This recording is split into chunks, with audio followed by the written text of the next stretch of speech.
Welcome back to another technical deep dive here in the debug zone. Today, we're tackling a big question and breaking it down with insights from other users. Hopefully, this clears up some misconceptions and helps you get the answer you need. So buckle up, stay a little curious, and let's jump right in.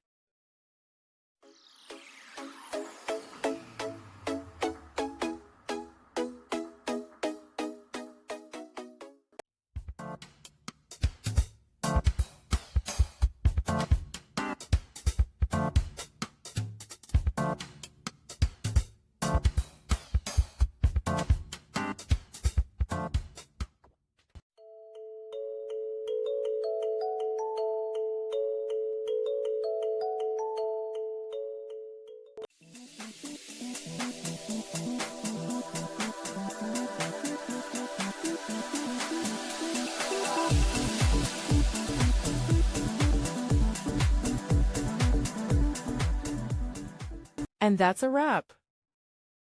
I hope you found the answer you were looking for. If you did, take a second to hit that subscribe button. It really helps out. And let me know in the comments which solution worked best for you. See you next time in the debug zone.